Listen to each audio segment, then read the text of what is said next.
தெய்வத்தின் குரல் முதல் பாகம். தேவதா மூர்த்திகள் அவதார புருஷர்கள்.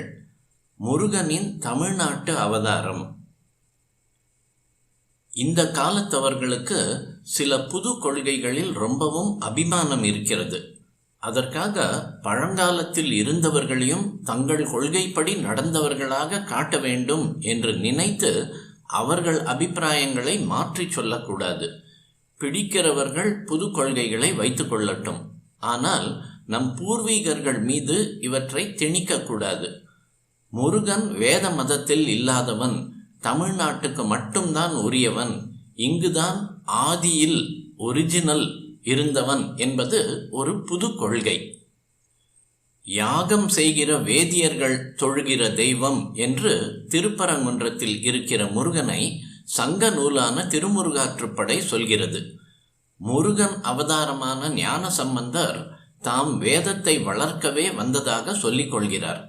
வேத வேள்வியை நிந்தனை செய்துழல் ஆதமில்லிய மண் என்றும் மறை வழக்கமிலா மாபாவியர் என்றும் சம்பந்தரே சொல்லி இருக்கிற சமணர்களை வென்று மறுபடி வைதிக தர்மத்தை நிலைநாட்டத்தான் அவர் அவதாரம் பண்ணினார். சாக்ஷாத் அம்பாளுடைய க்ஷீரத்தை சம்பந்தர் பானம் பண்ணினார் என்பதே அவர் அவளுடைய நேர்பிள்ளையான சுப்பிரமணியம் என்பதற்கு அத்தாட்சி. பிரம்மண்யத்தை, வைதிக தர்மத்தை வாழ வைப்பதே தம் லட்சியம் என்பதாலேயே வாழ்க அந்தணர் என்ற தேவார பாடலால் முடிந்த முடிவாக சமணரை ஜெயித்தார். அந்த கதையை சொல்கிறேன். சமணர்களுக்கு அவர் அறிவு ரீதியில் வாதம் செய்து ஜெயித்தது போதவில்லை. பாண்டிய ராஜாவுக்கு திருநீற்று மகிமையால் வெப்பு நோய் தணித்ததும் போதவில்லை. தானாகவே உடம்பு குணமாயிருக்கும் என்று நினைத்தார்களோ என்னவோ. மறுக்க முடியாத அற்புதத்தால் மதத்தை நிலைநாட்ட பரீட்சை வைத்தார்கள். அதாவது அனல்வாதம் புனல்வாதம் செய்ய வேண்டும் என்றார்கள். இரு கட்சிக்காரர்களும் தங்கள் தங்கள் கொள்கைகளை சுவடியில் எழுதி நெருப்பில் போட வேண்டும். எந்த சுவடி எரியாமல் இருக்கிறதோ அதில் இருக்கிற தத்துவமே சத்தியம் என்பது அனல்வாதம். ஆற்று ஓட்டத்தில் இருதரப்பினரும் தங்கள் சுவடிகளை விட வேண்டும். எது பிரவாகத்தின் கதியை எதிர்த்து மறுதிசையில் செல்கிறதோ அதுவே உண்மை என்பது புனல்வாதம். முதலில் அனல்வாதத்தில் சம்பந்தமூர்த்தி சுவாமிகளே ஜெயித்தார். அப்புறம் புனல்வாதம். ஜைனர்கள் விப்ர க்ஷயம் என்று சுவடியில் எழுதி ஆற்றில் போட்டதாக சொல்கிறார்கள். விப்ர க்ஷயம் என்றால் பார்ப்பானே ஒழிக என்று அர்த்தம்.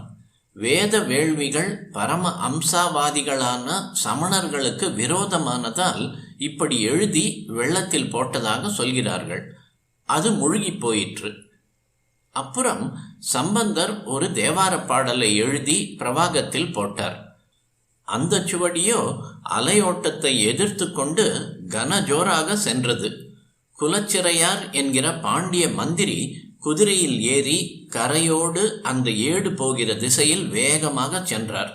அப்புறம் சம்பந்தர் ஒரு பதிகம் பாடி அதை நட்டாற்றில் நிற்கச் செய்தார்.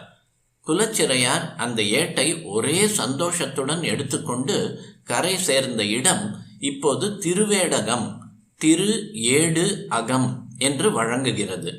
இதுவே சம்பந்தரின் முடிவான வெற்றி. புனலை எதிர்த்து போன அந்த ஏட்டில் சம்பந்தமூர்த்தி சுவாமிகள் என்ன எழுதியிருந்தார்? வாழ்க அந்தணர் என்றே ஆரம்பிக்கிறது அந்த தேவார பாடல். வேதம் இருந்தால்தான், பிரம்மண்யம் இருந்தால்தான் லோகத்துக்கு க்ஷேமம் என்பதில் சம்பந்தருக்கு கொஞ்சம் கூட சந்தேகம் இல்லை. அதற்கு உபகரிப்பதே தம் ஜன்ம விரதம், அவதார காரியம் என்று தயங்காமல் வெளியிட்டார் என்பது இதிலிருந்து தெரிகிறது.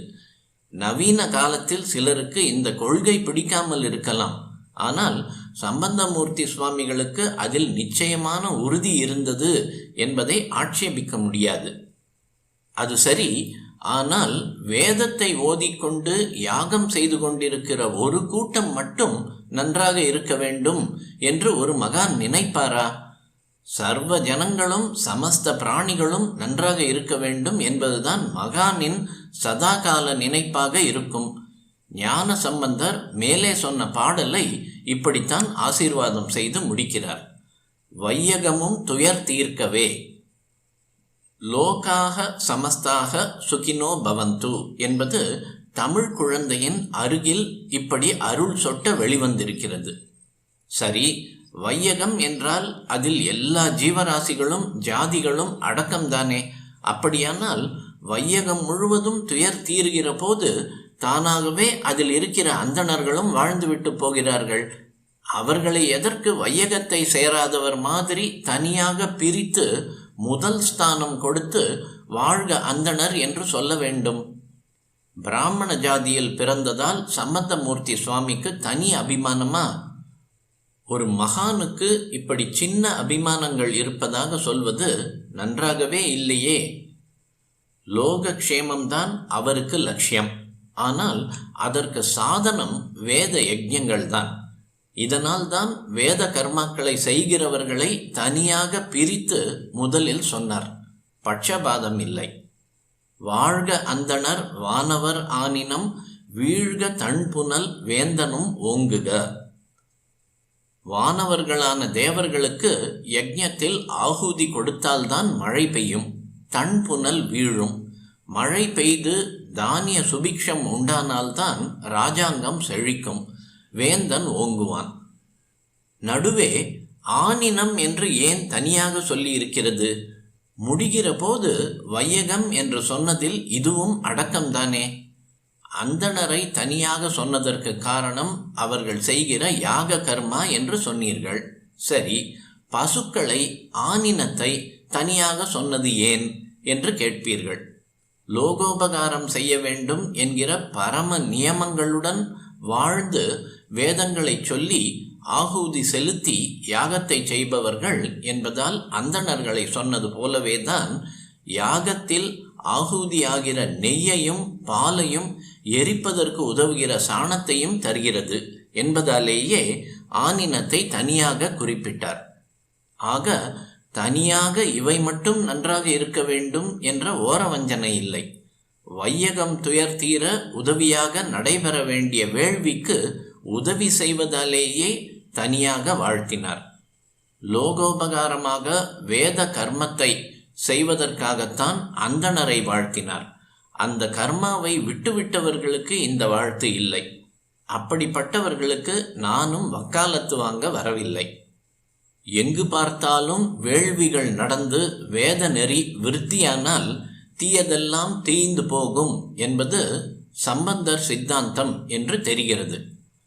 ஆழ்க தீயதெல்லாம் அரண் நாமமே சூழ்க வையகமும் துயர் தீர்கவே என்று பின் 2 வரிகளில் பாடுகிறார்.